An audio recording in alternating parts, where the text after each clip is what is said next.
I just saw Principal Wilson, but I think.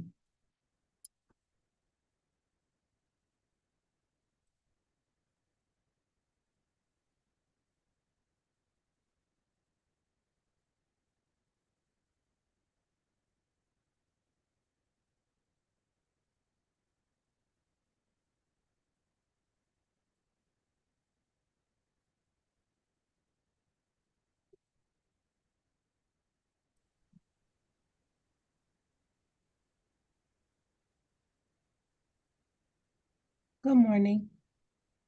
Good morning.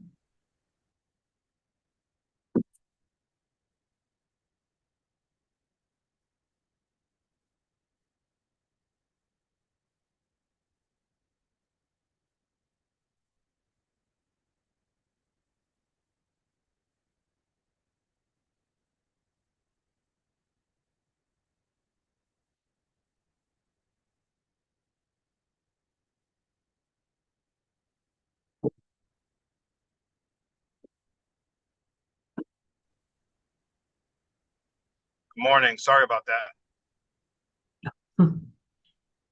No worries. Good morning.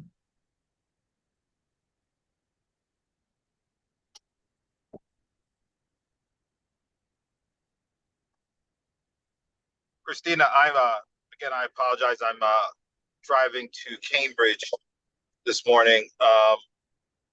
Who do we have on the line from the board? I know AJ said he's going to be late. Or is there anyone else? They've all indicated that they do plan to attend. Tyrone just respond, board member, oh, there he is right now, actually. He's joining. Um, Ms. Brody should be joining and Ms. Darrell Ledger. Okay, so just to confirm, right now it's just myself and Tyrone. Correct. Okay, let's give it a couple of minutes for Ms. Brody and hopefully board member Ledger. Okay. Good morning, everyone. Good morning. Really shouldn't do a Zoom update in the same weekend as daylight savings. That's not how you start a Monday. I know. I apologize, everyone.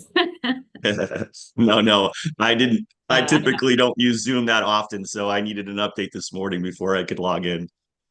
Oh, I know. As soon as you're logging in late and said, "Oh, it needs to update," and you're like, Yeah. Interested.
Christina, we'll get started at 8:35. So another 2 minutes, we get started. Hopefully another board member joins. Okay.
All right, Christine, I think we can get started.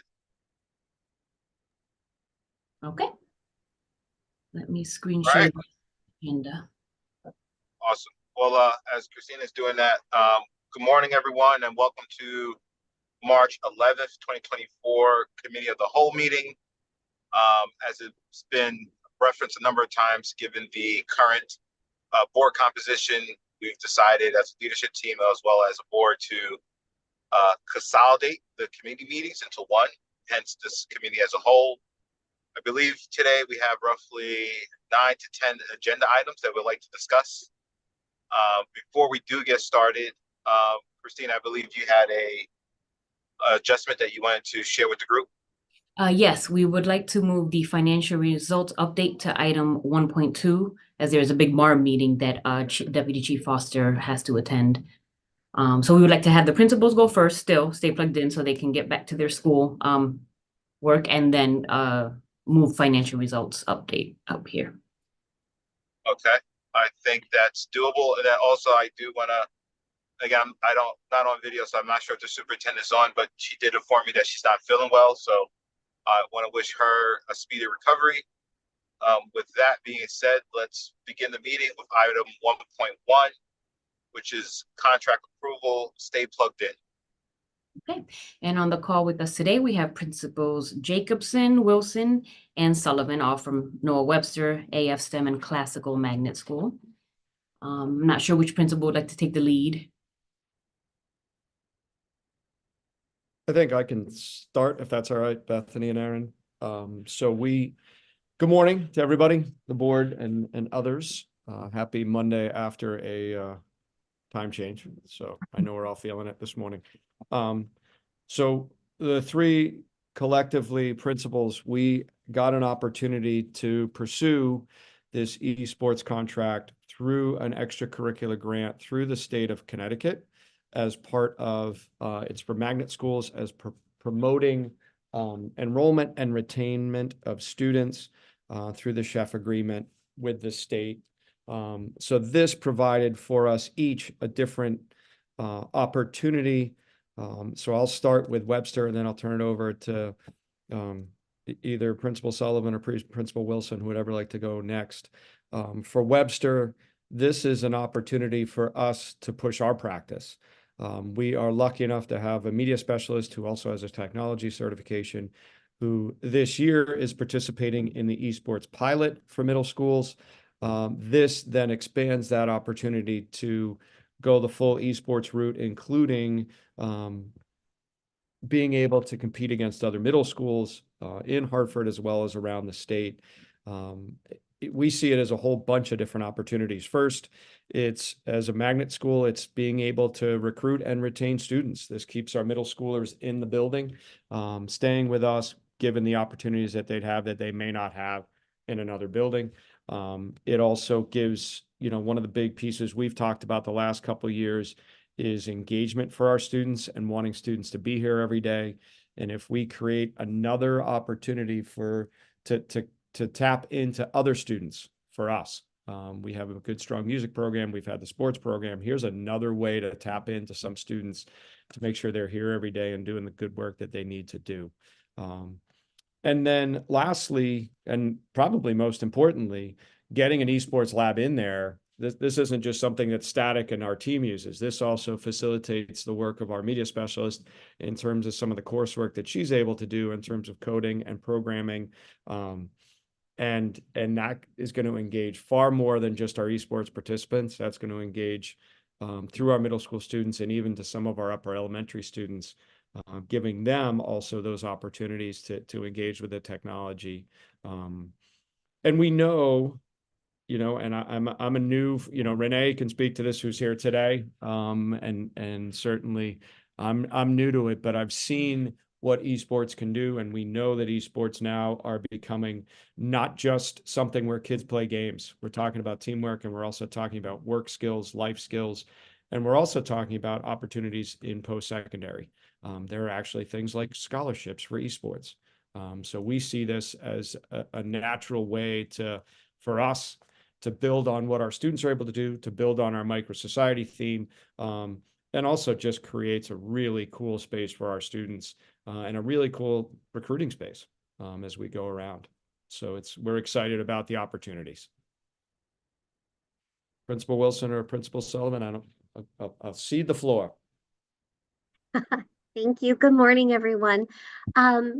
So in line with what Principal Jacobson shared, as a STEM magnet school, we're consistently looking at how we can continue to innovate our programming here on campus, not only just to incentivize enrollment, which we're very fortunate to have, is about providing our children learning opportunities that they do not get at their own school or their home schools.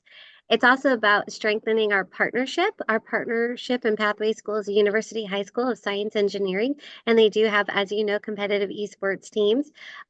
This will just strengthen our partnership and really leveraging the resources we have at our Pathway School to be mentors to our middle school students. As you know, middle school, wow, we're doing everything we can to really rebuild the infrastructure of how we are addressing middle school and adolescents behavior, attendance, and through esports, again, with just those important process communication skills that we're going to enforce. It's more of a fun elective. We want children to be excited to come to school, especially in the middle school grades. We think it'll definitely increase our attendance, definitely increase the student engagement, build collaborative teams, and just have kids just have another avenue to take that has them just fully committed and have such a sense of pride to come to Annie Fisher STEM. It's not only just about esports, as I know Mr. Montezerian could share too.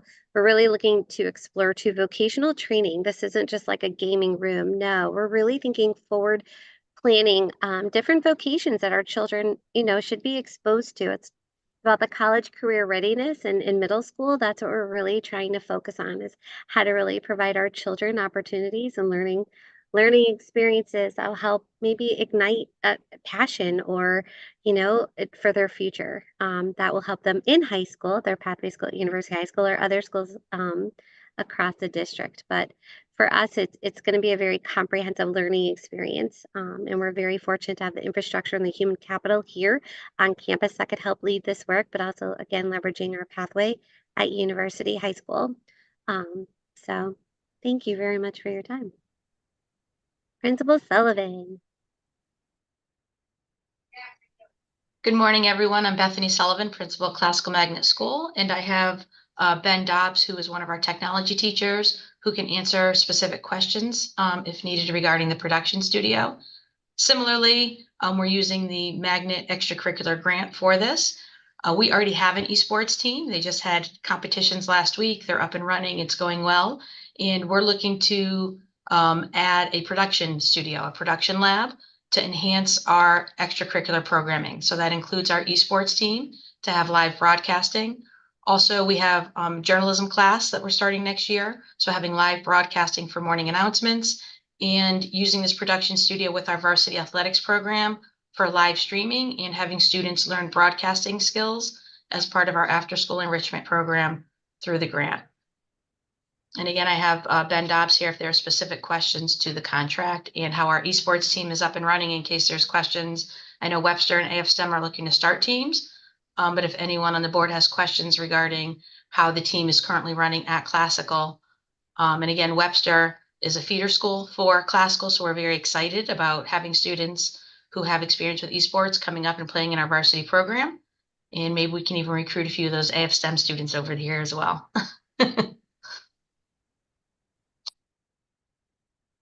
Awesome, thank you. I see my colleague, Mr. Walker, has a question.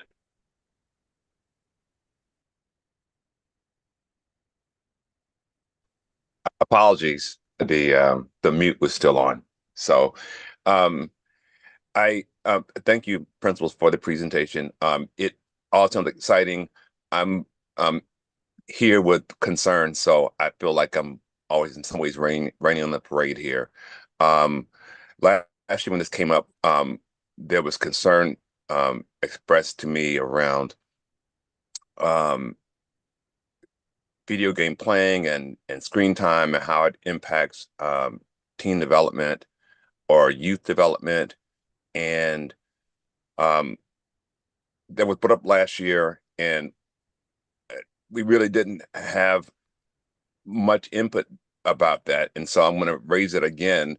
You know, what are we doing to make sure that doesn't happen? What keeps sliding my direction is some study after study that kind of shows screen time somehow impacts development of youth. And so I'm not necessarily I'm not against kids playing video games. The question is, when we land it as being an educational tool, something that actually enhances kids' educational development, how do we balance that?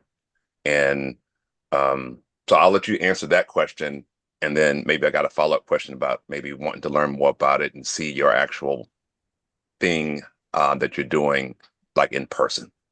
So first question first. So this is Chairman Rigueur. Before, I think it might be Renee that takes that on, or whoever the was stay plugged in. I think it's helpful, one, I think for everyone, Mr. Walker, to reference the studies that you're referencing and what context. And I think it's also helpful to, if appropriate, let's make sure we articulate exactly what games and what's happening in esports and how that might vary versus the study that you're referencing, and also the time allotment. I just want to be mindful that when we say research and so forth, that it's a apples to apples comparison that we're talking about here. So again, I'm not sure who from Stay Plugged In can answer Mr. Walker's question, but I just wanted to make sure that we level set on this research and what's being provided from an esports perspective.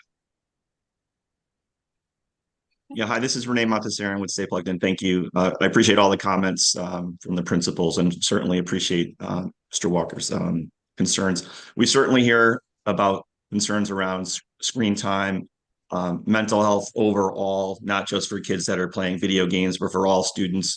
And, from our perspective, we don't see esports as being a negative. You're introducing something at the school that has very, rigid structure. Just like any traditional sports team, and the balance that has to be in place for a traditional sports team still has to be in place for an esports team, right? These kids train after school, they meet every day, they do so under the guidance of a coach or director. They are learning the skills that they will be able to use and transfer down the road, as far as being part of a team, the accountability of being on a team, accepting roles on a team, the leadership skills that come out during these sessions. So there's a great deal of positives, I think, that outweigh, certainly the concerns around kids and, the negativity that might come about from playing video games. Because as Gus alluded to, it's certainly more than just playing video games.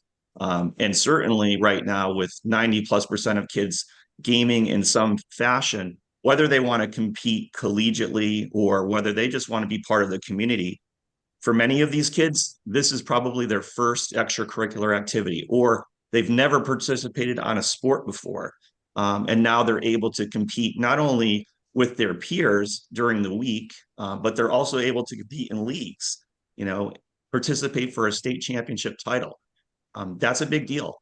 The socialization element that comes in play, where you see immediately a team or a club go from 10 to 20 to 40 kids, and now they're competing with the support of their peers. For me, obviously, I think there's a lot of benefits. And as a parent, I've got 3 boys, traditional sports kids. They were all gamers. They still play traditional sports. They still play video games. It's a means for socialization. And certainly as a parent, I'm policing that at home as far as, okay, you need to go to bed. You need to make sure you're rested, you're ready for work, you're ready for school. So a lot of those things still have to kind of be in play, just in general. Whether you're passionate about soccer, same thing with my own kid. He can't devote 4 extra hours for soccer every evening if he hasn't done homework, right? That's something that I think esports structure scholastically provides, because these kids have to maintain grades. If you want to participate in a club or compete on a team, those types of things still have to be met. So I think there's great opportunities to put guardrails around that. And through you, Mr. Chairman, I did see Principal Sullivan had her hand up to respond, so I feel like it's also important to hear from a principal who has the esports lab. Yep, Principal Sullivan, you have the floor. Thank you. So full disclosure, I'm a mom of 3 teenage boys and I have no video games in my house, right? So I'm coming from that side, Mr. Walker. I appreciate your questions. I think they're important ones. I have to be honest, when we talked about setting up an esports lab initially, I had a very similar reaction. But I have to say, I have completely changed my views on it. When I go into our esports lab after school, I'm seeing students who at 2:40 were getting on the bus, they were going home. They were sitting in their bedrooms alone playing video games after school all afternoon. They were not joining our other after school enrichment programs. These are all students who, if you look at their attendance, they were not here after school for other programs, and now they're here. They're here every day after school. They have competitions. They're working together. The collegiality, the leadership that I've seen, students who struggle sometimes during the academic day are leaders in the after school program on this team, which is phenomenal because it's a confidence boost for them. It's amazing to see, and I was a little bit skeptical. I'm being honest with that. It's amazing to see their excitement to come into school, right? These are students who were chronically absent, students who were sitting home, perhaps playing video games during the school day, rather than coming to school. And now, with a coach who's looking at their attendance, who's looking at their grades, who's checking in on them throughout the day in order to participate after school, it's really been a game changer for these students. So we have had positive results from it. I don't think it's increasing screen time because, like I said, a lot of these students were leaving at 2:40 and going straight to their rooms to play games. Now at least they're part of something and they're doing it together and they're developing leadership skills and they're part of a team. But it's really, really been beneficial here. And I have Mr. Dobbs, I don't know if you want to add anything. I guess he did his master's thesis in this. I don't know if you want to contribute anything to the conversation. Sure. Well, I'm not done with my master's thesis, but I'm working on it, and this is part of it. From the literature that I was reading, most of the concerns about video games and screen time, it actually didn't come from the content of the screen or the actual time looking at a screen. It was just the time being sedentary. So part of at least what we're doing here at Classical is at least once a week before they start playing the games and doing competitive esports, they're actually going down to our weight room and doing traditional strength training and endurance training as well, which kind of offsets the sitting down and doing nothing part of it, which is seemingly what the real concern is with increasing screen time. So on top of all of the value you get from having like a traditional sports experience in the sense that you're learning leadership skills and working together with other students and working collaboratively for a singular task, they're also getting exposed to something that they probably wouldn't have been exposed to otherwise. Because just like Renee said, a lot of the students that are on our esports teams have never done a traditional sport, at least not here at Classical. Thanks for the feedback. I believe Principal Sullivan and Mr. Montessorin, great feedback. Principal Sullivan, I'd like to visit your school to kind of walk through and really see some of this in action and kind of note this. I think what was said by your colleague is what I'd like to start getting at, which is talking about actions and some directions that would mitigate this. I think there's studies that do talk about the impact, though, of the actual video and the actual screen and what video games do. And so I can share that as well. I do think what Chairman Rugard said makes sense. Let's exchange our studies and learn from each other. At the very least, if we're going to have something like this, there needs to be some directives for parents to understand about what's healthy and what's good. I think Mr. Montessorin brought it up. I don't know if all parents have that kind of awareness, and Principal Sullivan, what you have brought up as well. Sounds like great parenting, and it'd be good to have this kind of instruction go along with children who are participating so that parents know how to leverage this for the maximum benefit. So I don't know, Christina or Ms. Santiago, who do I reach through to coordinate it? Would it be through you to coordinate that kind of like a visit type of thing? That would be through me, yes. Okay, then, Our team is in the lab Mondays, Tuesdays, and Thursdays at 3 o'clock from 3 to 4 would be the ideal time. But you can arrange through Christina, and we're happy to have you here. You know, talk to our students, talk to our coach, ask questions, see what it looks like in real time. You're welcome to join us any of those days. okay, thank you very much. Thank you. So I appreciate the dialogue. I do have a couple of questions and comments. The first question in relation to coordinating this visit, I do think it's important that whatever, I want to make sure that it's an apples to apples comparison. And I also want to get line of sight. I think it'll be helpful for parents to understand maybe the games that are being used for esports. Also, Miss Sullivan, I believe at your school, what I heard and an idea that came to mind is, as we're looking at this, could we create like a best practice, right? So what I heard is, hey, like before we start esports, they go to the gym and so forth. I think having some type of handbook that shows kind of like a best practice, and maybe that already exists, of how esports gets implemented in a school would be super helpful.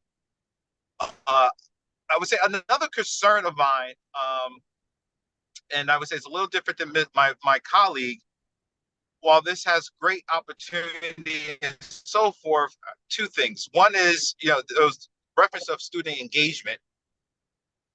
And I apologize, I'm driving. I was wondering if someone could speak to student engagement, meaning how many, basically, are we maximizing the opportunity that's ahead of us? And then part B of that, what I've also heard is that this is a grant. And like any grant, funding can stop at some point. And what I get worried about is that we're engaging and recruiting students and so forth. And God forbid, if the grant was to disappear, how will we continue this programming? And again, it's not necessarily that part B. I'm not looking for an answer right now, but something I think Mr. Foster and the team and superintendent could think about going forward is how do we make sure that if in the event that there is no grant money, that this activity remains within Hartford Public Schools.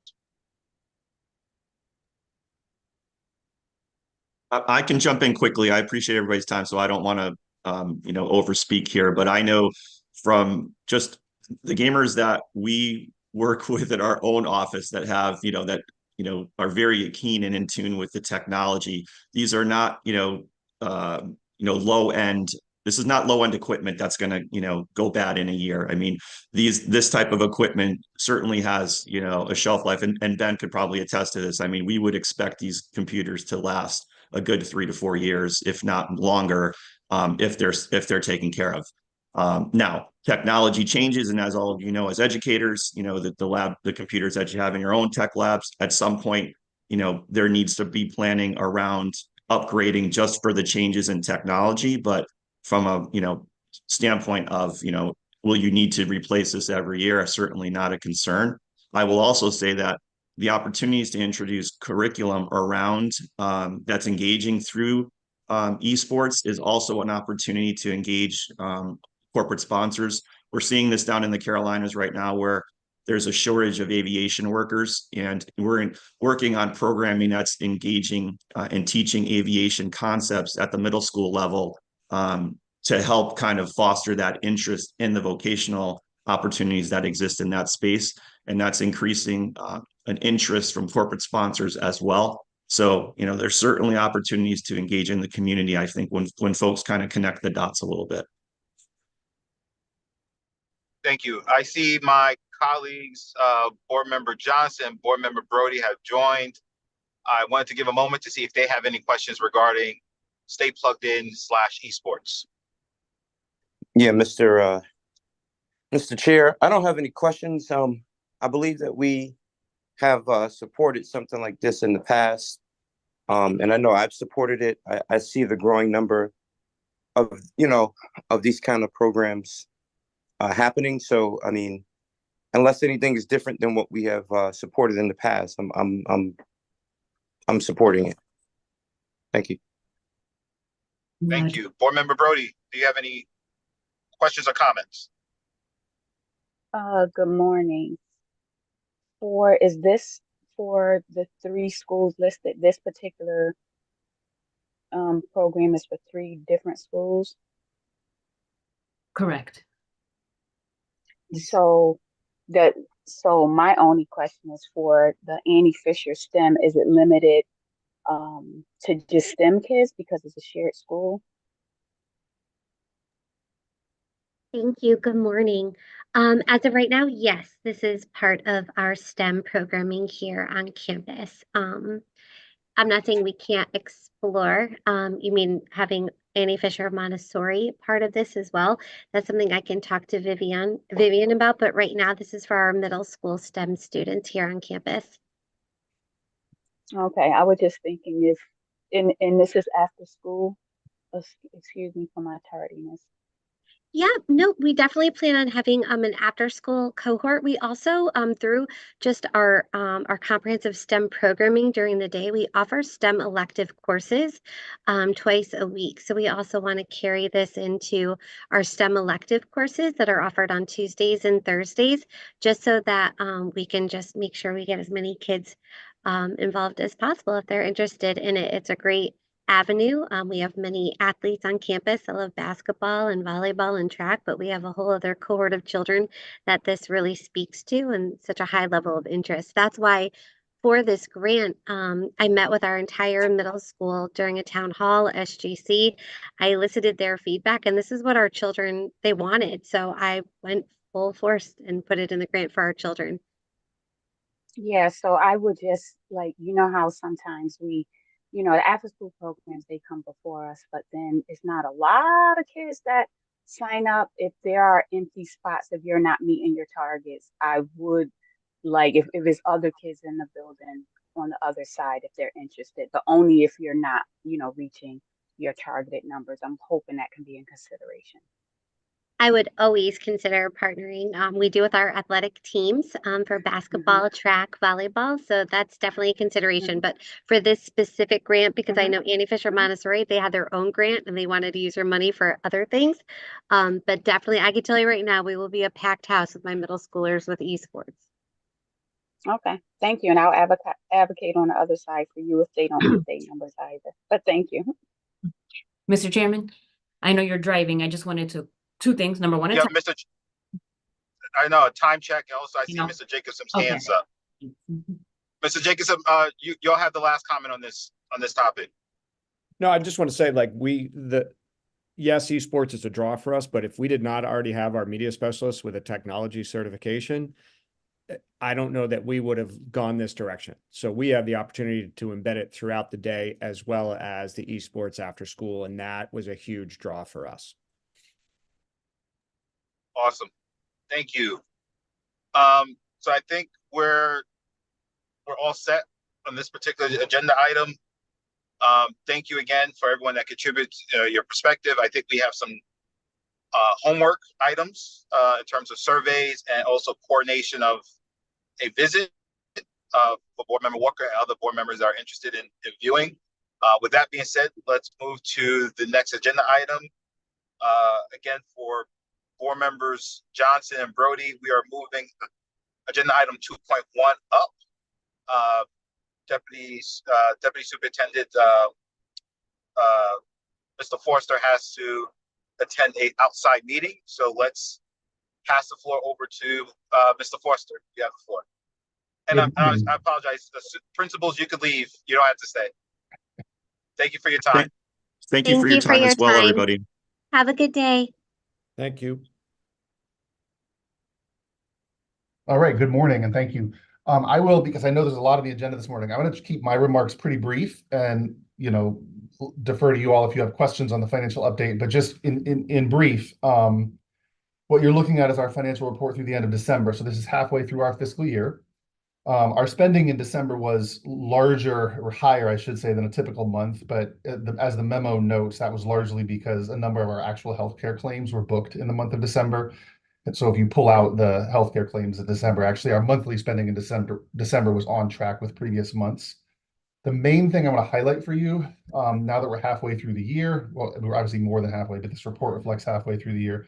We are paying close attention to the deficit for the 23-24 year, for the current year.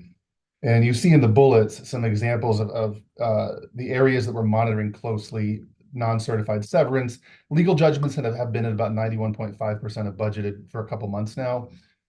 We had a couple early legal judgments that were, or settlements rather, but that hasn't moved in a couple months to 91.5%.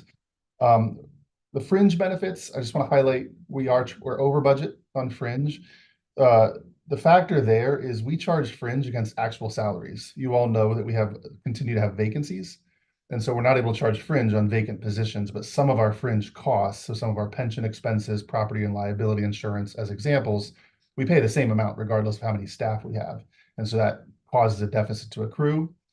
The most concerning would be tuition, where we're anticipating a deficit of as much as 16 million in our tuition line. I know we have talked often in our budget conversations around the tuition issues facing the district. And I do want to highlight that the rise in both general ed and special ed tuition is not largely coming from increases in students. It's increases in the rates and the particular services provided to each student. That's what's driving the increases in our tuition costs this year. And then lastly, we have a small amount of unbudgeted. We always have some unbudgeted expenditures in a given year. You see examples of increased facility costs. We received a safety grant, which was great, but there's a local match. You see some rate increases around utilities and then some additional staff positions that were necessitated by enrollment shifts. And then just to speak to how we're addressing it. So at worst case, we're looking at up to 25 million in terms of a deficit on 23-24.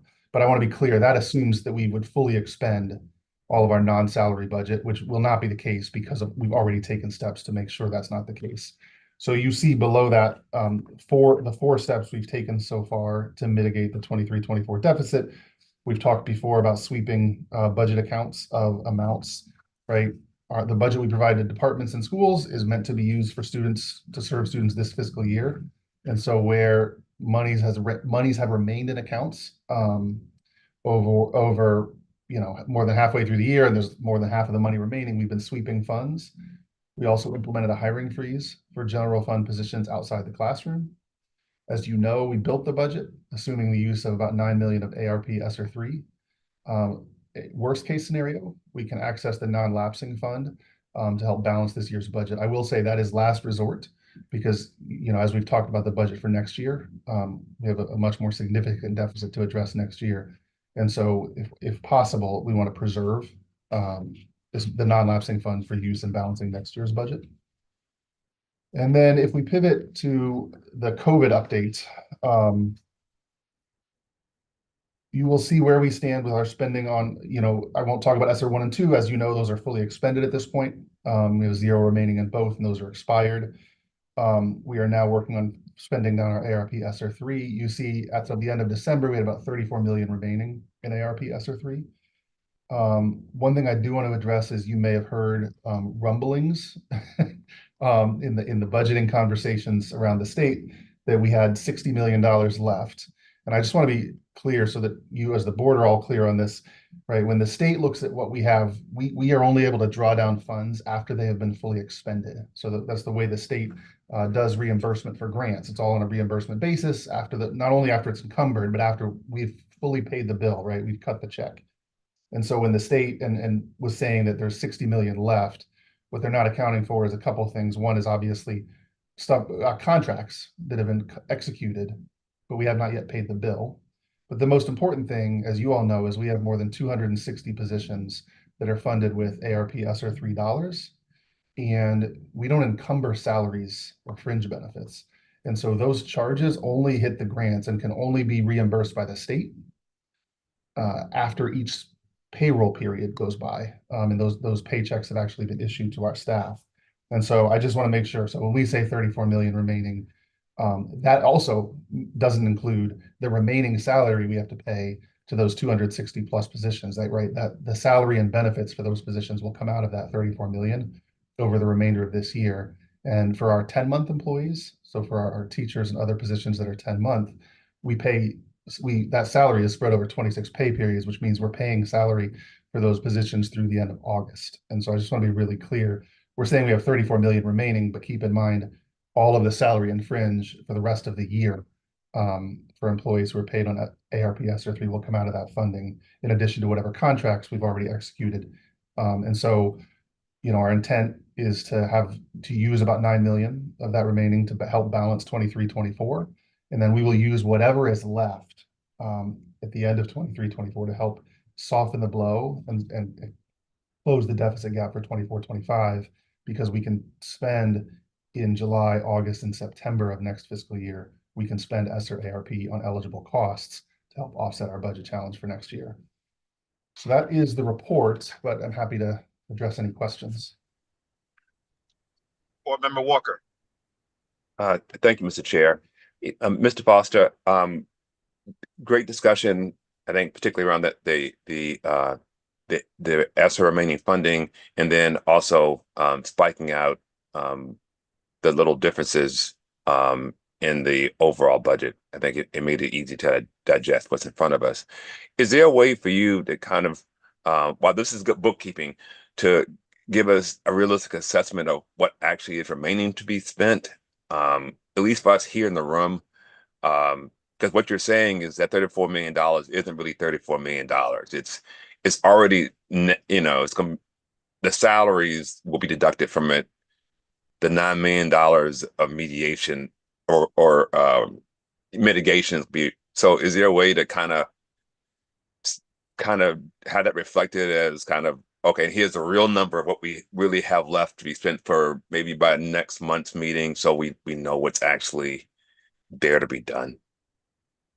Yeah, it's a great question. Just to make sure I understand the tasking. So I would pull out our projection of the remaining salaries. I would also pull out the encumbrances that haven't yet been paid. So contracts that we've already executed.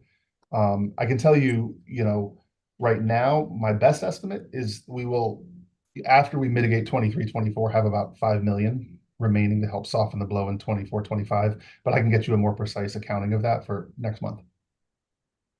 Oh, okay. Yeah, that'd be good to know, because I just wanted to know, will we have any extra money this year or not? Because it sounds like maybe not. I'm not sure yet. So I'll wait to. Well, in terms of extra money this year, if you mean the current fiscal year, what I would say on that is that would be certainly a choice for the board, right? We will have some money that is not encumbered and not spent on salaries by June 30th. Our recommendation would be we use every penny of that to pay costs in July, August, and September to soften the blow of the budget challenge we face for next year. Okay, so I'll let you come next month and make that recommendation. But yeah, it'd be good to see, because right now it looks like there's a lot there, and it sounds like there really isn't. Right. Are there any other questions? Board Member Johnson, Board Member Brody. Nope, No, I guess mine was the same, along the same lines as Mr. Walker, understanding that better, the piece that he mentioned. Okay. And Board Member Johnson, I'm assuming you're good? All set. Awesome. Deputy Foster, thank you for the update. I think the dialogue between you and Board Member Walker is a good one. We'll look for more visibility in terms of that true number at our next financial update meeting. Thank you. Thank you. Moving on to going back now in order, agenda item 1.2, acceptance of funds and contract approval for Family Resource Center grant. Yes, and on the call today, we have Chief Blackburk as well as Ms. Shelly-Mar Ramirez. Let me just screen share. They're going to do a PowerPoint. Okay. Thank you, Christina, and good morning, everyone. Good morning to our board members. We have before us this morning Christina, I don't know if that's my screen or yours, but it's displaying. The both, is it? Yeah. Hold on, sorry. Okay. But we have before us the Family Resource Center grant. And so for the last 25 years, the Connecticut State Department of Education has granted funds for Family Resource Center programs across the state and through Hartford Public Schools. And so we are going to take some time just to go through the actual, thank you, Christina, the contract and service. And we also do have our partners with us this morning. You can move ahead, Christina. Thank you. And so this is tied to two of our priority areas, welcoming culture, nurturing climate, and engaging family and community partnerships. You can move forward, Christina. And again, thank you. All right, so just some background is that our FRCs, it's a school-based initiative, as I shared, administered by the State Department of Education. This goes back several years with our school district, where the State Department of Education provides the funding, and the funding is passed through the district and then out to the agencies. So just some background here, and I don't want to read each of these to you, but do want to lift up that it does provide quality early care and education for children ages 3, 4, and 5. It includes family training, home visitation, play groups, and continues with positive youth development, and definitely provides training, adult education, family literacy, and supports through our FRCs for our families. And this is often done through our referrals and linking families directly to services. Just want to share that each FRC is unique in what they provide and definitely reflects the community in which they serve. The FRCs, however, they do report their services to us as well as to the CSCE as it relates to enrollment. So there is a monthly report that is given. The objective here is to approve the grant from the Connecticut State Department of Education to continue operating our FRCs in the amount of $563,000. Excuse me, I said that wrong. $563,145. We do have 5 FRCs who are operated by the Village for Families and Children, and 1 is operated by the Hispanic Health Council. This contract term is for July of 2023 through June 30th of 2024. Each year, we do have to submit an application. I can hear the question about the timing. We do have to wait to have the application approved from the State Department of Education. So once we receive an actual approval letter, then we can move forward with bringing it to the board for acceptance and contract continuation. Thank you, Christina. Yeah, I do have one question before I turn it to my colleagues. And thank you, Deputy Blackburn. When we think about the services that are being provided, and again, this is through a grant, help me understand, if we do not accept this grant, are we still able to provide the services? And if so, how does that look like? Thank you, Chairman Rigger. There was a couple more slides that relates to the services that I know that Ms. Ramirez wanted to present. So can we present those and then come right back to your question? Well, hold on. I don't necessarily need to see the services. I'm actually a general question for the services that are provided. If we do not accept this grant, basically, is there another way of these services getting provided? I do not believe so. This grant is specific for the services that are being provided through the Family Resource Center based on the State Department of Education and their structure for family resource centers across the state. Okay, so let me rephrase it. Again, I'm not belittling the services per se. I guess what I'm trying to say is, if we do not accept the grant, the work cannot be done. Is that correct?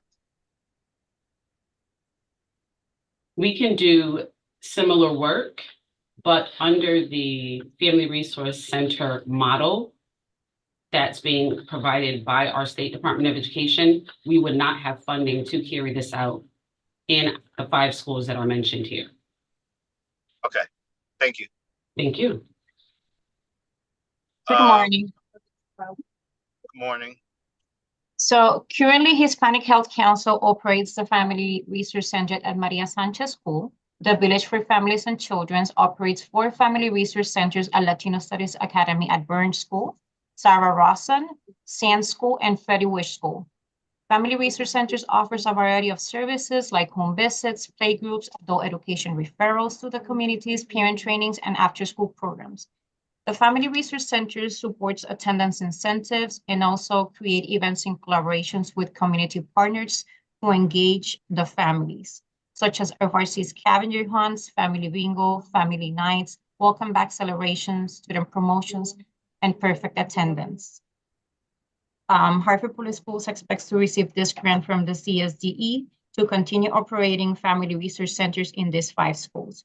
With the approval of this contract, we will continue delivering services in collaboration with our partners at our schools sites.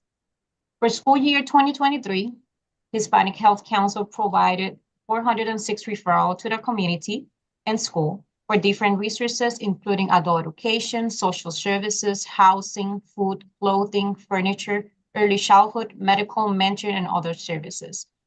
Hispanic Health Council also provided 2 transition kindergarten workshops for preschool parents, working in collaboration with the preschool teachers, offered 10 workshops for families in training and other parents over the course of the year, included daycare providers in our workshops and other trainings as available, provided the following services to families in training. 5 families receive at a minimum 1 personal visit per month throughout the program. 17 families receive at a minimum 2 personal visits per month throughout the program year, and 22 children under 3 years old participated in regular personal visits throughout the program year. 10 group connections provided over the course of the program. The playgroups were provided weekly, provided academic enrichment and positive youth development to 110 youths, provided families with information, resources, and advocated referrals for needed services not available to the program, collected and analyzed service and outcomes data, as well as providing required reports, provided technical and educational reports for parents in helping their children to achieve academic success, and provided home visits, provided in-person playgroups weekly, and uses ages and stages assessment tool to monitor child developmental progress. Also, for the Village for Families and Children, this is a combination of the 4 sites. For school year 22-23, they provided 7,164 referrals to the school and community for different resources, including adult education, social services, housing, food, clothing, furniture, early childhood, medical, mental, and other services. The sites were Burns Latino, Rawson, Sand, and Freddie Wish. As an example of the 7 components of programming implemented at each FRC include the early care and education for hours of activities per month for community daycare centers with a focus on literacy.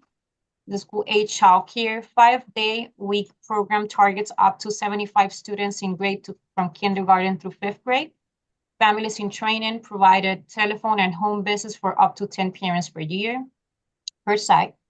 Positive youth development, coordinated after school and summer positive youth development programs for up to 148 SAND students. Supports and training for family daycare providers, facilitate workshops focusing on literacy, music movements, safety and health and nutrition, adult education and family literacy, make referrals to the adult education partners and the education center in the Hartford Adult Education for GED and ESL classes. Resource and referrals provide approximately 15 to 25 monthly referrals per site. If you guys have any questions, we have the CVOs connected now. Thank you for that. Again, I want to make sure that I understand correctly. So the services that are being provided are outlined or curated by the state, correct, for this grant? Correct. Okay, so I think I would say then the questions should be more focused around acceptance of the funds, not the services which are dictated by the state. Again, I just want to be mindful of time and also what we could truly impact. So I'll look towards my board members to see if they have any questions. I see Mr. Walker. You have the floor. Thank you. And Mr. Chair, I understand your directive. Yet I will ask a little bit about from the program standpoint, because at the end of the day, at the state level, I guess I need to understand the impact. And maybe that comes through the reporting. So to well, actually, this is to the village. What I didn't see is numbers around children impacted at other schools. I saw one school mention positive youth development at one school. Do you have similar programs at the other participating schools? Oh, good morning. Good morning. And yes, at all school sites, there are programmings. The reality of all of the services that we provided, they're unique to each school.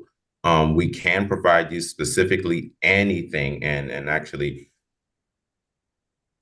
at any committee meeting, if we can participate, we will absolutely provide whatever specific questions you have, because at each of the schools, we provide services during the school day, we provide services during the after school. In some schools, we provide services prior to the start of school as the principal requires and resources allow us. Thank you. I appreciate that. I was asking, I would think maybe to modify that then for the presentation for the committee or made at the board meeting, because as Ms. Ramirez presented, it looked like services were provided at one school with detailed numbers, and then it just wasn't visible to other schools. I assume you offered it, I just didn't see it. Yeah, I believe perhaps that was probably cut. I'm not sure how okay together for purposes of sort of being concise. Yeah, but at all schools, there are services provided throughout the school day and in the afternoon and also summer.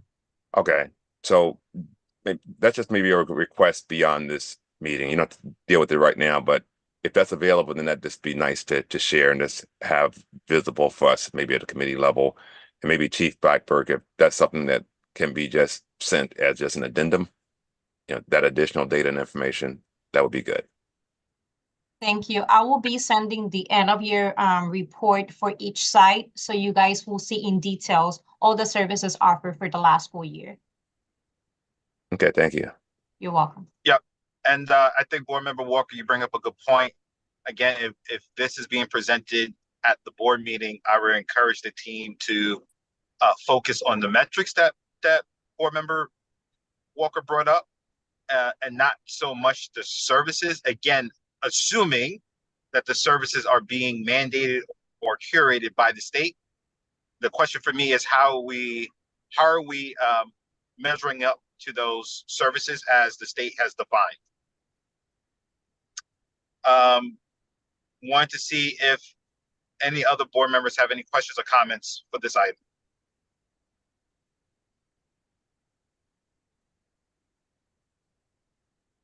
All right, seeing no hands raised, I think we're able to move on to the next agenda item, 1.3, contract continuation approval, Power School.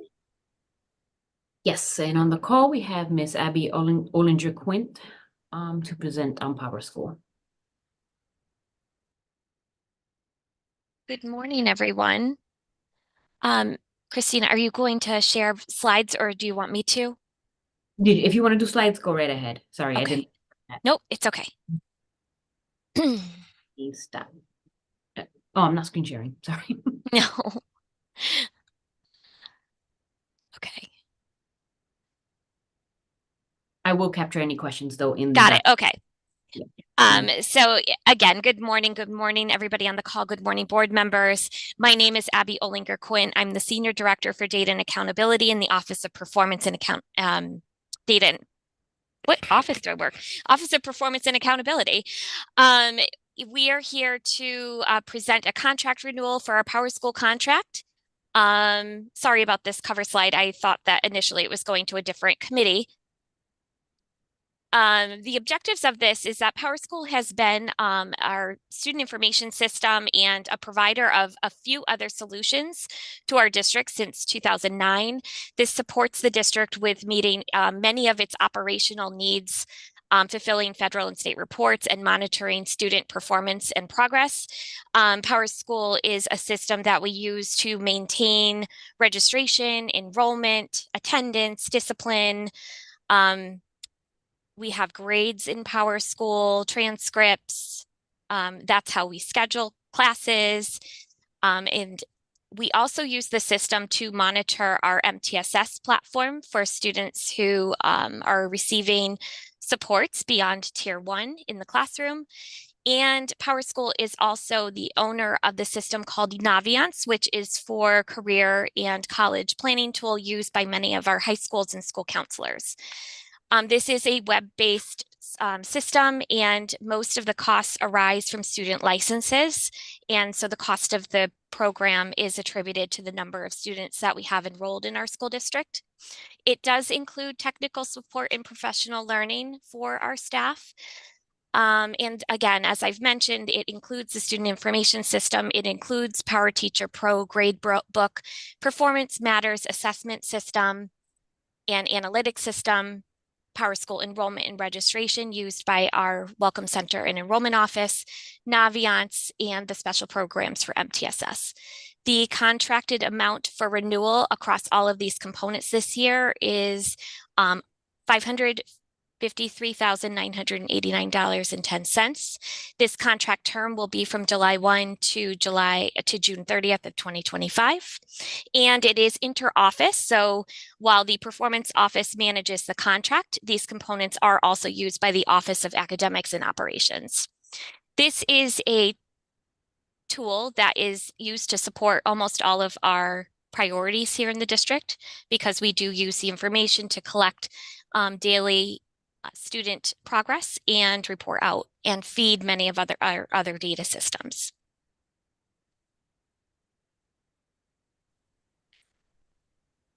So PowerSchool is a trusted provider in the state of Connecticut. It has been around and adopted in our district through RFP since 2009. It has a lot of interoperability with the State Department and many of their reporting requirements, and is used by the majority of districts in the state of Connecticut. We also, I don't know if you recall the ransomware attack that occurred upon re-enrollment from the pandemic, but we also use PowerSchool to create a secure environment where our students' information is hosted to prevent that from occurring again in the future. PowerSchool is the sole source provider for which we can purchase these products. And this continuation would sustain the use of these products in our district with minimal teacher retraining. This is an overview of the products and their contracted amounts. So as I had indicated earlier, the bulk of the products are due to licensing of individual students. There is no licensing for staff. And so you can see the cost of the student information system and cloud hosting, along with minimal staff PD, is reflected there in the 200,000 quote. Our Performance Matters assessment and analytics system accounts for about a little over another 150,000. The Naviance system is about another $85,000 of the system. And then the enrollment and registration is another $55,000. And then we have our special programs, which supports our MTSS system. And so you can see the cost breakdown there. We do measure success for our relationship with PowerSchool. And the most important thing is that PowerSchool is available and its uptime is available to our users during core business hours. We are highly satisfied with our ability to use this vendor. We have a really good relationship with our customer care team, and they are very responsive to our needs. They do continue to develop and implement new products that are sustainable within our district in meeting the current needs of our students. We were very successful in mitigating many of the changes that we needed to make during the pandemic and since the pandemic, so that we could customize this tool to meet the specific needs of our district. And I think that I have addressed the rest of the monitoring topics. And I will stop there and open it up to any questions or follow-up from board members. Thank you. I do have a couple of questions or comments before I turn it over to my colleagues. Sure. First is, you mentioned that that the district is satisfied with PowerSchool and so forth. I use PowerSchool, so I'm somewhat familiar. I would be curious to know if PowerSchool does any surveys to parents. So it's one thing for the district to like it, but I'm wondering if there's any input from the parents of whether or not PowerSchool is working for them. And based on that feedback, I would hope that we could adjust our service or the package that we get from PowerSchool accordingly. So that's one. You don't have to answer that now, but just something to think about. As you mentioned, engagement and that you're satisfied. The question is, who is satisfied? Part two is more around, I guess, the contract itself. So I think what I heard is PowerSchool is one of the few entities that could kind of do all these different functions under one umbrella.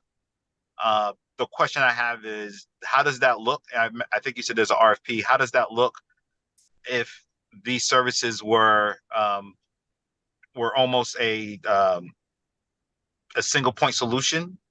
Does that make sense? What's the financial impact? And then more importantly, who is, I guess, the competitor to PowerSchool? Have we considered them, and why didn't we go with PowerSchool? I mean, why didn't we go with that competitor A? Okay, thank you for those 2 points.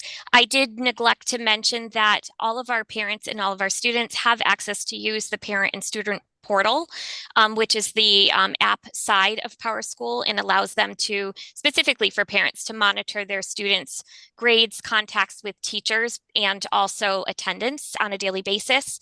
I am unaware if there is a parent survey about how they feel about use of that tool. I myself, as a parent, do not recall receiving a survey or request for feedback around that. However, I can definitely follow up, and if that is in need of our district to ask parents how they feel about the use of this technology, we can certainly move forward and do that. Well, I don't want, so I appreciate that, and I don't want to necessarily speak for my other colleagues or the district, but we survey parents for everything else. Yeah.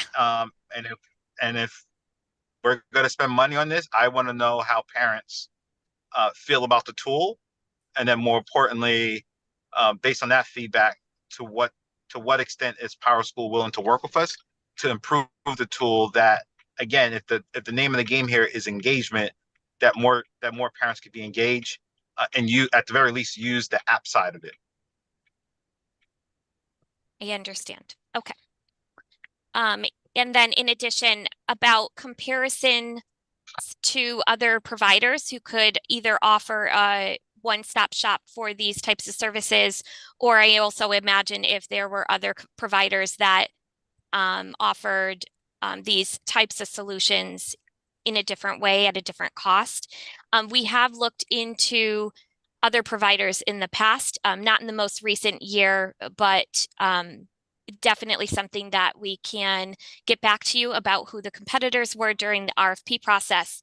I do know that since 2009, PowerSchool has purchased additional components of their tools, and they were not initially PowerSchool products. The best example I have is Naviance. Naviance did not used to be a PowerSchool product. It used to be its own entity, and school districts were able to purchase that product from Naviance itself. There are competitors to Naviance, and so that could be a solution that we could look into, looking into other tools that are available that do similar things that that product does. And that also could be the case for a few of these solutions. So if that's okay, I could get back to you with an answer on that. Yep, that'd be great. Looking at my screen to see if my colleagues have any questions or comments.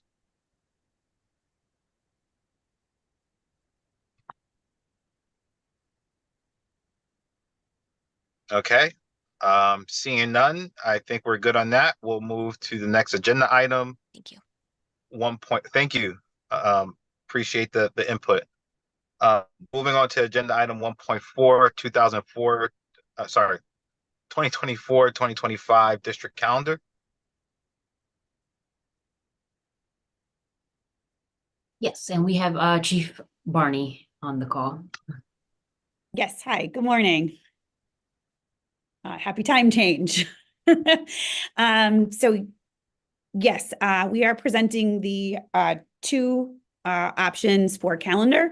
So in the document, you'll see all of the background, the various calendars and days off for other districts, the contracts, as well as the two options. And then the last page is the various holidays. And so one of the first things that we did as a part of this process was ensure that we were engaging all of the stakeholders. So reached out to the HFT, HPSA, families, central office staff, and we started with 4 iterations. And then based off of the feedback from all of the stakeholders, moved down to 2 iterations of the calendar for next school year.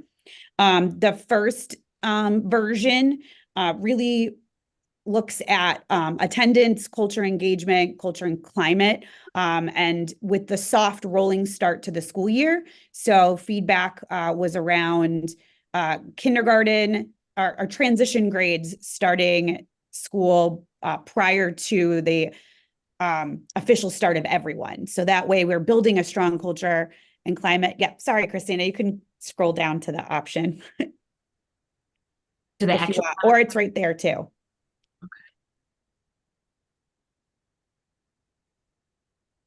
I'm sorry. Yeah. So you could see where it's highlighted in green, that the transition grades K, 6, and 9 would start on the 26th. And then the 27th would be everybody starting. So the feedback around that was that it would really support strong culture and climate, because the building would be helping to support all of the kiddos that might be new to the building, with getting oriented, welcoming, getting to know everybody, and so that kids could feel connected to the building, and then the remaining grades would start the next day. We also, with this calendar, took into account the feedback around and connected to changes in ESSER. You'll notice that in February, there is no longer intercession, and there is a long weekend in place. So there would be a PD day on Friday, and then Monday and Tuesday would be off. And then we would still have the full April break. However, there would be no intercession as well. That would then make the last day of school in June, the 14th.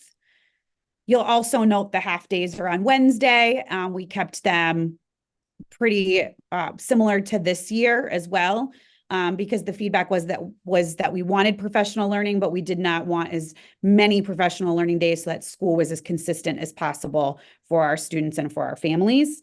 The second calendar option really remains the same. We still have the February long weekend, but some of the feedback was having school start after Labor Day. So you'll see that the first day would be the 3rd. The biggest impact of this calendar is if you look in June, the last day of school moves to the 17th. So that means if we have any snow occurrences, we really only have a week left in June, which then this could affect summer programming, summer school, because the timing would be really limited before that would start. And so in addition to these 2 iterations, we do want to bring both calendars back to cabinet once we have feedback from the board, to see if we need to make any changes, if we need to create a final version that might be a hybrid of both versions. I do know additional feedback that we had, but we did not. We could easily change the first version with just the first day of school, everyone starting on the 26th and not the 27th, because that was some feedback as well.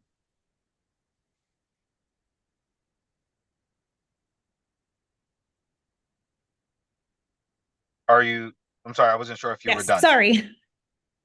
Okay.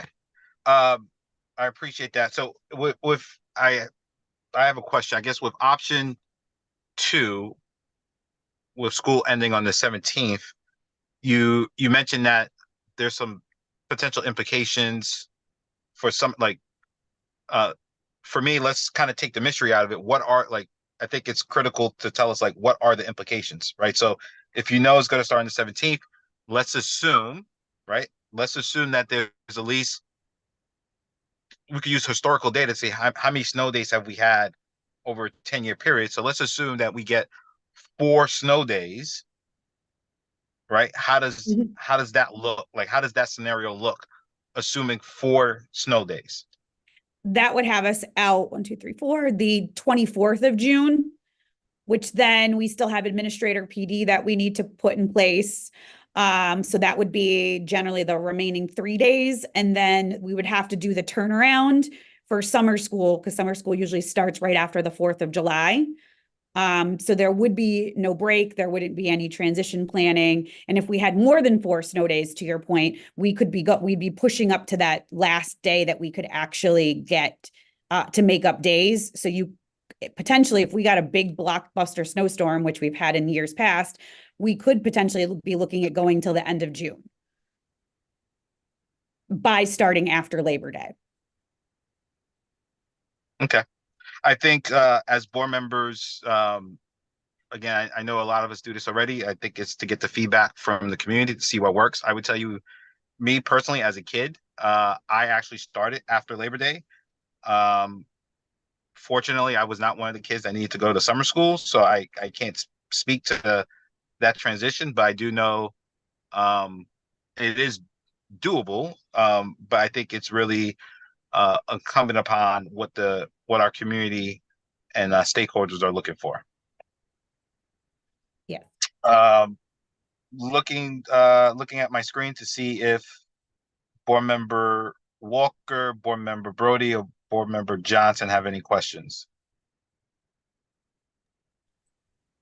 Okay, let me give it to board member Johnson, followed by board member Walker. Okay. Yeah, mine is simple and easy. I get a lot of feedback from parents about our schedule. And now that we're here, is I'm sure in our process that we're engaging parents, but our schedule seems like I get a lot of frustration around our schedule, the way it matches up for spring break with other districts where students are like, one child may be in East Hartford, the other child may be in Hartford. They got 2 different spring break. Obviously that's not our problem or anything like that.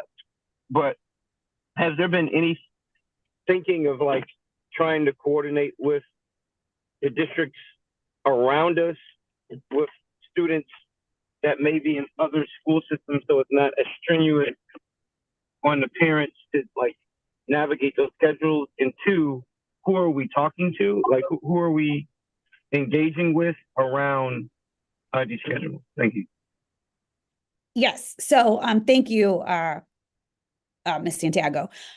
So as you can see, we did go through calendars. Not all districts have their calendars out. We get a lot of requests for our calendar for them to build the calendar off of us. I know Ms. Aldrin Quint, who was on, had a request from not Bristol, Bloomfield.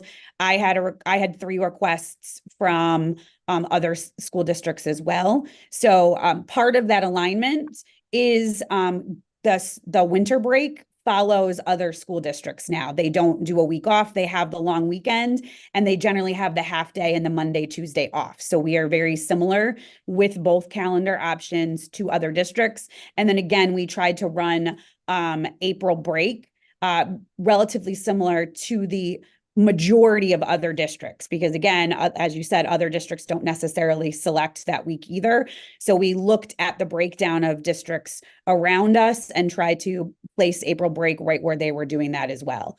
And then as for stakeholders, we sent out a survey to families throughout the district via Parent Square. It also went out through district communications, and we had, I would say at last I checked, about 500 responses, which is where we built the final two options off of, because that you named exactly their feedback was making sure that our calendar better aligned with other districts.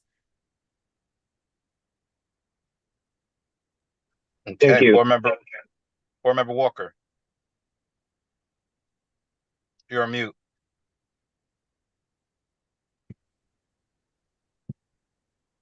So, yeah, pardon me for being on mute. I didn't want to disturb previous conversation. Commentary has been made about the post Labor Day start. I have a question about the that initial transition day for new students. I like that idea. My challenge or question is, could we combine it and have everybody get that first kind of day, kind of a stand down day where all the students and all the grades have some way to get reacclimated to school culture and all those kind of benefits, how to be organized, school spirit. It would feel like all the grades could probably benefit from that, not just the new children who come to the school for the first time. Was there any talk about, having that kind of stand down day be for everybody as they're returning to the school? Yes. So actually, there's been a lot of talk around that. And we've been actually planning around your feedback. So yes, the transition grades would start the first day to get acclimated. And then the second day, everyone would start, but we wouldn't just expect that to just be like going into classes, starting your academics. That would then be whole school community building, to your point. So we would want the whole school then to have community building assemblies, re-engagement into our PBIS and our restorative practices, all of that. But we are also working with our district and school-based ACE teams. We just had a meeting on Friday around what do we do in the summer to support our students returning to school and so that they feel connected. So that is something that we're looking at throughout the summer months of how can we open up the buildings, how can we make connections with our counselors and our social workers and our teachers so that all of our students have that connection to school, so that everyone feels welcomed and a part and valued. And we are working on what that looks like through summer work, as well as what are the expectations for the start of the school year. Okay, yeah, thank you then. That detail, just didn't seem apparent in the calendar, but okay, I look forward to seeing how that unfolds and as you give us details later. Mm-hmm. So I apologize. So as I'm hearing the response, I don't think it addresses the question at hand. And I think it's a very somewhat simple question. I think what Mr. Walker is asking is, can you have a stand down day, officially a stand down day on the 26th? I didn't hear an answer to that per se, but I think in reality, the first day of school is informally a stand down day anyway. But I think what I'm hearing Mr. Walker say is, could we do something formally? And I think the answer, again, other folks on the phone here are more into the weeds. My impression is that the first day of school is informally a stand down day. What I think I'm hearing the district trying to do is give a day for those transition periods so they could get acclimated to the new school environment. And then in theory, the second day, when everyone's at school, is still a stand down day because now the school is there. And again, it's an informal stand down day. Is my understanding somewhat on the right path? Yes. I mean, we could look at, based off of board community feedback, having all of the grades come in on the 26th. I don't know what that would look like timing and structure wise. But to your point, Chairman Rigger, that's exactly what we were envisioning, was that the transition grades would come in, as you said, first to get acclimated to the building. They also generally have our highest rates of chronic absenteeism the first week of school. And we also want to build caring and connected schools. So this would be a great way to really engage those families. And then exactly as you named it, the 27th would be the full day stand down for everybody. Thank you. Are there, all right, so what I did hear though from Board Member Walker and Board Member Johnson is that that there needs to be still some socialization of these options with the community and parents, and that my assumption is that when this is presented to the board, that those actions would be incorporated, or those discussions would be incorporated with the recommendation by the district.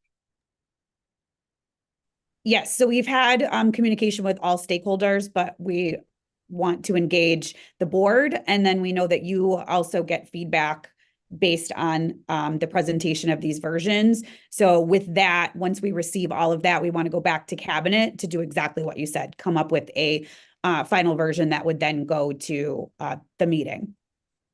Yeah, I guess I would adjust that slightly and say, I completely understand that you've engaged with stakeholders and so forth. I'm saying engage more, like reach out to more stakeholders and get feedback. Yep. And let's make sure we identify, not necessarily by name, but or I would say persona of the stakeholder, the additional stakeholders that you've engaged. Mm-hmm. All right. Any additional questions? Yes, what additional, what are we asking for the additional stakeholder specifically to do? To provide feedback on the two options that are being presented. And provide their input of what they think a calendar should look like.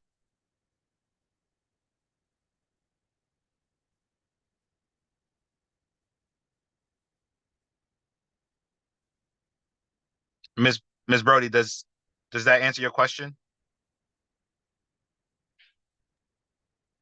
It answers the question, but because we're not making a calendar. We're making a calendar that best fits, because we already have an idea of what we want to do. So we go to the community to say, does this look all right? Maybe if I knew the stakeholder that we were asking, it would make more sense.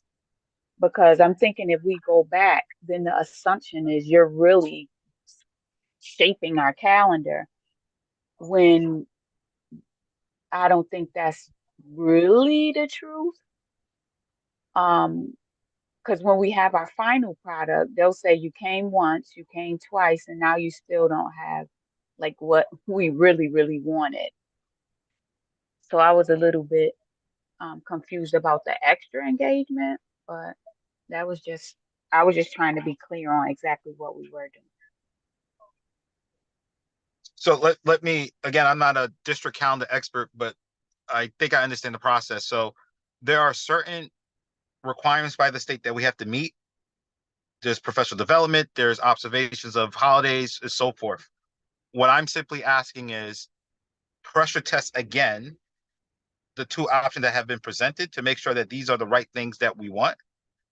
I also think as a community, we need to recognize just because we said we want XYZ does not mean all the time XYZ is going to get done, because it has to be bumped against something, right? So someone could say, hey, I want to start my summer vacation on January 12th.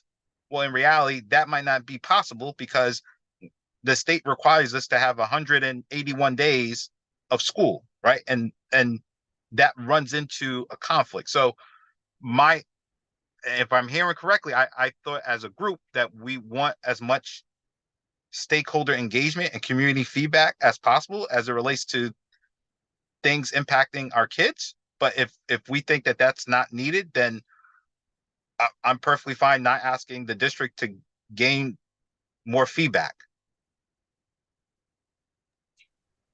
Mr. Chair, so I don't know, because I'm assuming it was a lot of engagement based on my assumption of what was done in the past. So I don't know what that engagement looks like. But I think for the point you made on you're not gonna get all you want with a, you know, re-engagement, will that give the perception of that, you know? Um, that just was my concern. Yeah, But if I we think deem that's it necessary, so be it.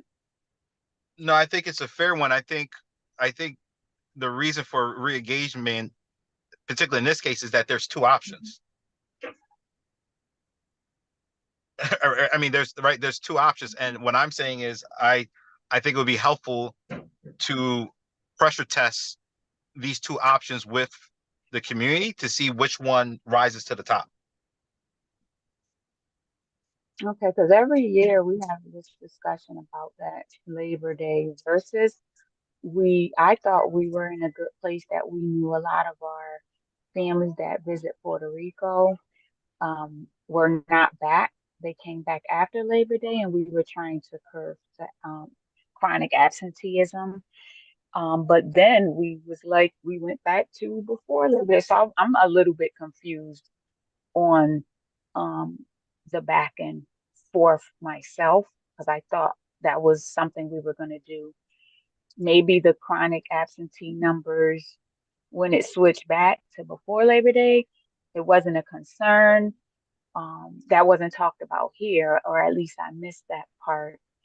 But I did want to make a comment in reference to the, and I appreciate the, talking, to the other districts. But aren't we don't we have the most students out of all these surrounding districts? And if that's true, then I think we should make our date. And I'm thinking in the reverse, they should be trying to match our date in regards to a calendar, because they can more so accommodate. We have more students, more outplacements, more scheduling to worry about than a surrounding district. So I don't think we should be looking to them to mirror them. I think they should be looking to us to mirror us. But that's all I had. Thank you. And Ms. Barney, I take it that you make notes of those comments in our discussion. I do apologize. I know we're a little bit over time here. We do have one agenda item that I definitely want to get to before we convene, and that's item 1.5, Wish School Construction Phase 1. I'm not sure who's the lead for that one. Oh, I see Sherry Davis Gooch is here, so I'm assuming she's taking over. I am. Good morning, all. Christina, will you be running the slides for us? Sherry, if you don't mind, Christina, if I could share my screen, I'd appreciate it. I was gonna say my PowerPoint died, so go ahead, please. Oh, okay. Earlier. So I'll kick us off while we share the screen. So we are here today to provide an update on Wish School Construction Project. I'm here with me as my counterpart in school construction. On the city side, Mr. Paul Drummy. He is the Director of Capital Projects and Operations. So quick summary on the background.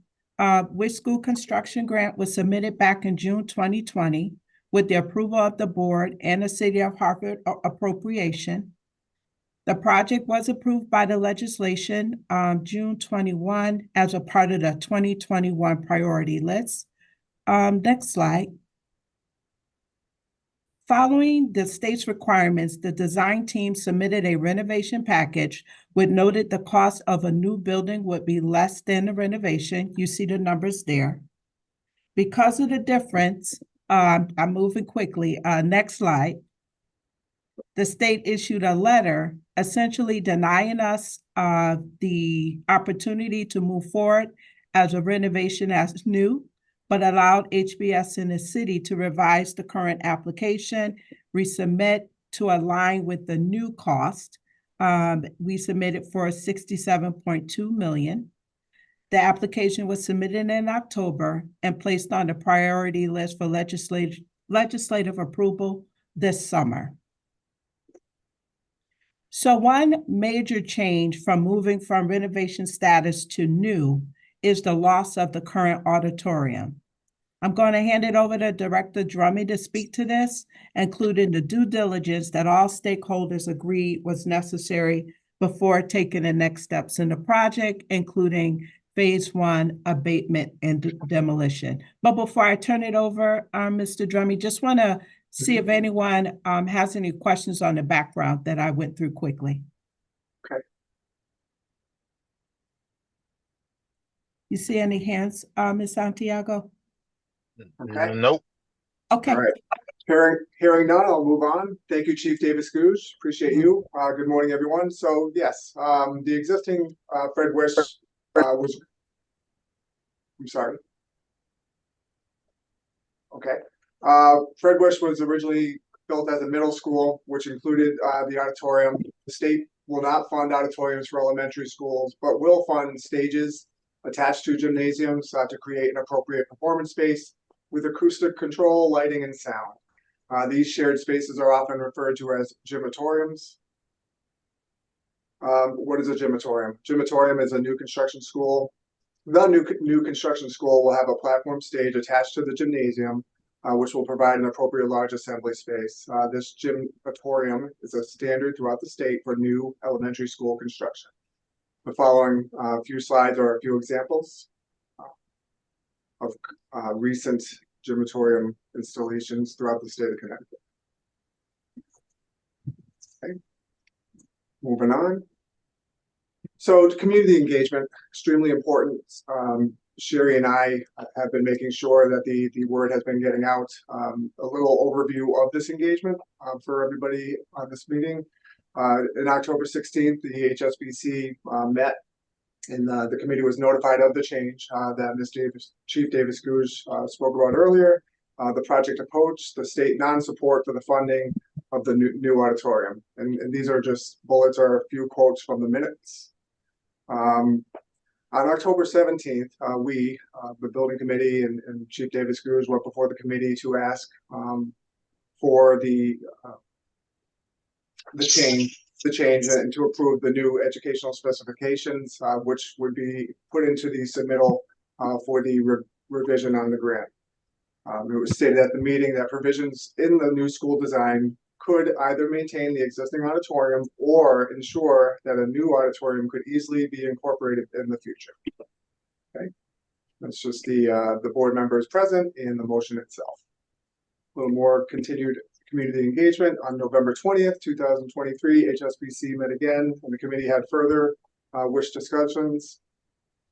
Just a quote from myself: understanding that the auditorium is such a community asset, the BOE and community expressed that the auditorium was important to the area. And just we heard the committee members, Councilman Clark, Board Member Browdy, Mr. Gary, which are all committee members, HSBC committee members. So we certainly wanted to make sure that we were doing our diligence. A little more on the community engagement as it relates to the Northeast NRZ. On October 17th, a board member or committee member, Al Gary, had informed the NRZ. The following month, we, myself, Chief Davis Gouge, board member Al Gary, or committee member, apologies, and we had our Owners Project Manager representative there to give them a little more detail. There was a handout that we explained where we were in the project, and the understanding that the state would not support remodeling an auditorium or building a new auditorium for an elementary school.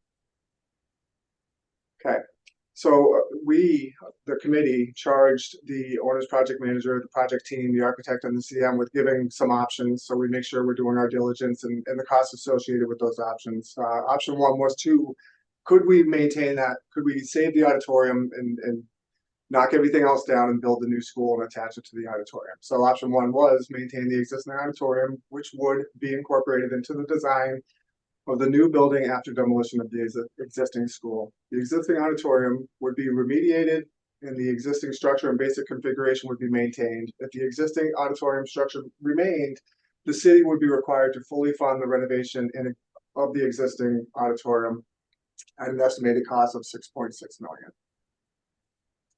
Option 2 included the possible provisions for a new auditorium should it become a future consideration. The design team will consider the provisions to the extent that all school programming needs are met.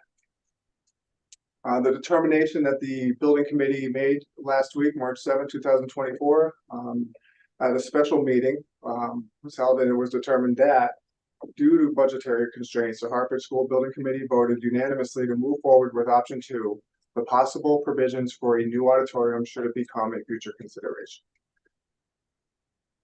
And impacts and next steps. So we are about to impact the schedule. So the project team came to the building committee and stated such, and we've been informed along the way. We knew that this was coming, but we wanted more information. We got the information. We were able to call the special meeting, and here I am before the committee as a whole in hopes that we can come before the committee on March 19th for the approval of phase 1 demolition.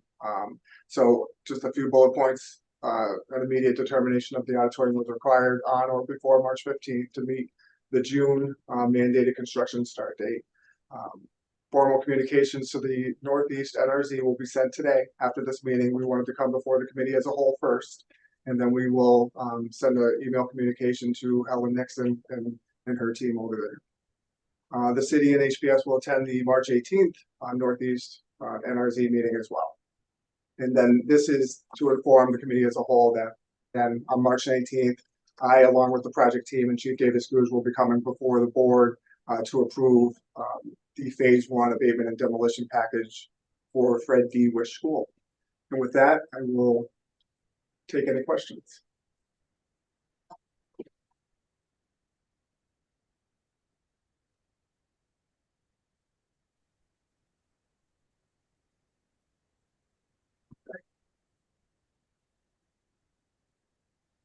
Chairman, I don't know if you're still driving, but Board Member Walker has his hand up. So I will take that acknowledgement and thank the chair and Ms. Santiago. More of a comment, Mr. Drummond, thank you for the presentation, and Chief Davis Googe. Personally, the conclusion, although with a heavy heart, feels like the right conclusion. It seemed like a real long shot that you're going to be able to maintain that existing structure, and for that amount of money, pull it in and make it feel like the rest of the building and have it be wonderful like the rest of the building. What I would add is a comment. I'm involved with the public library, and the public library is launching the development of the Barber Branch Library, which isn't too far from Wish. And they too are creating a community space there. And so I am wondering if there's a possibility for you to coordinate with them and talk to them, maybe even there may be a way to kind of slosh some funding around, maybe to expand that space and make it a bigger community space, because that could be at least an alternative to offer the NRZ that this new library will have a significant public space where public gatherings could be held. I can't speak for the library fully, but it's worth investigating to see if funding could be used to really make that an outstanding community space that could supplement the loss of the auditorium. Great question. Through you, Chair Riger. Board Member Walker. So I've already reached out to the design team for that library and asked them what that community space looks like. So yes, we want that to be part of the conversation and informing the NRZ that this new space may be a good space for them to convene.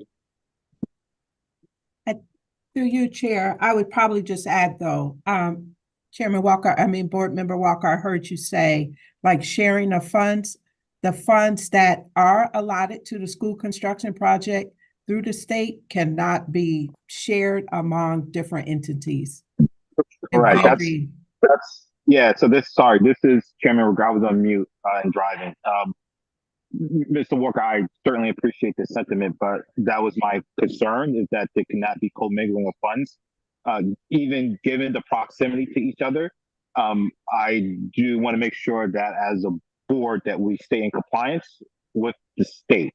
If there's an opportunity to do something, certainly, but as the chair, my first obligation is to make sure that we're in compliance as best as possible.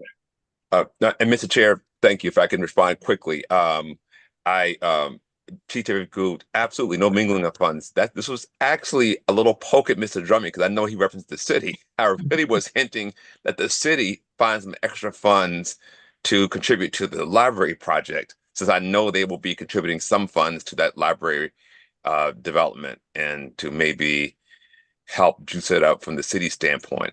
Because I think that would be a cheaper option than trying to build a new auditorium in the future at Wish. So yeah, I apologize if I implied that somehow we'd give money from the district to the library project. No worries. Thank you.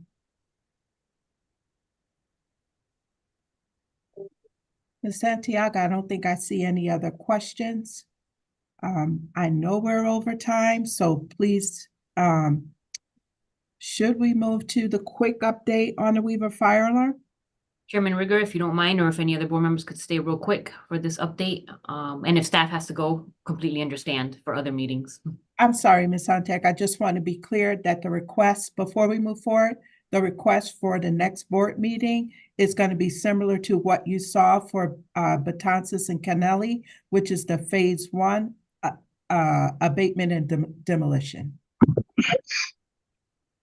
Yeah, I mean, if others could stay on, let's just do a quick update and then we could adjourn. For those that do not need to be on the line, feel free to drop off.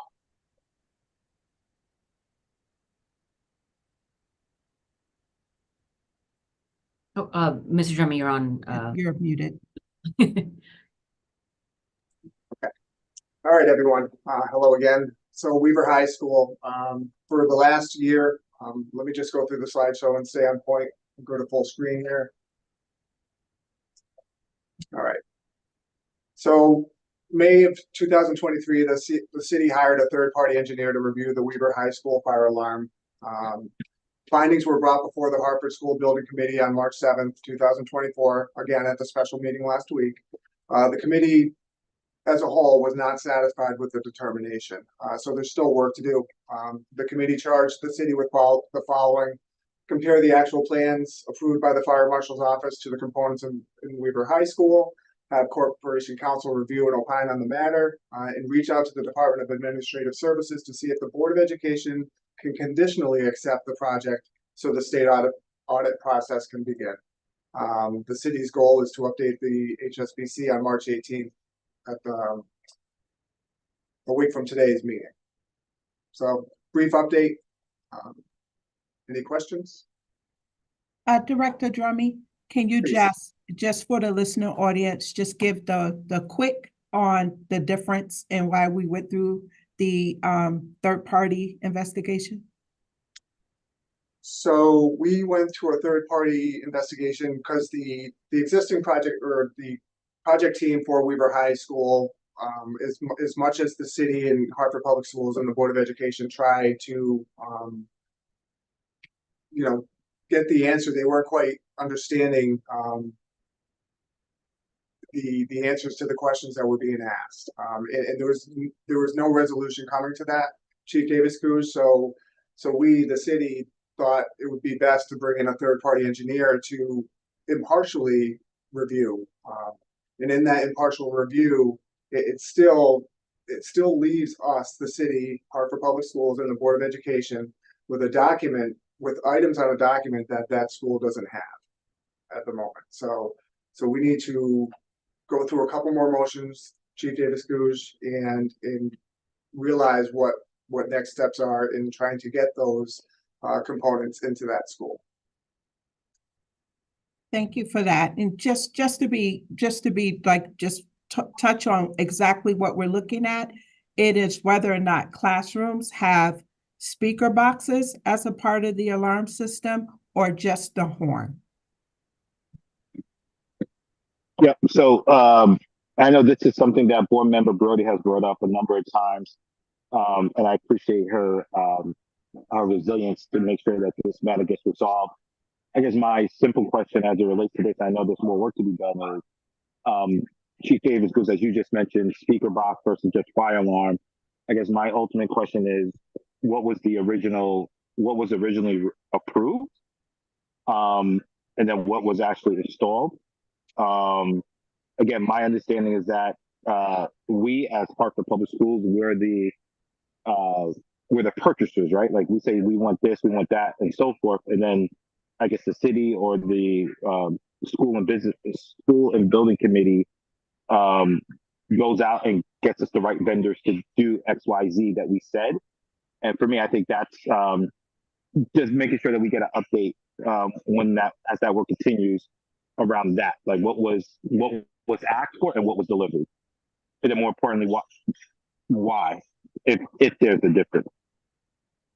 Yeah, and that's exactly the question that was being investigated. And so I think I'm talking for the city and everyone on that side, and the investigator as well as the project managers. That's the question. And I think there is just some clarity needed on how that process was handled.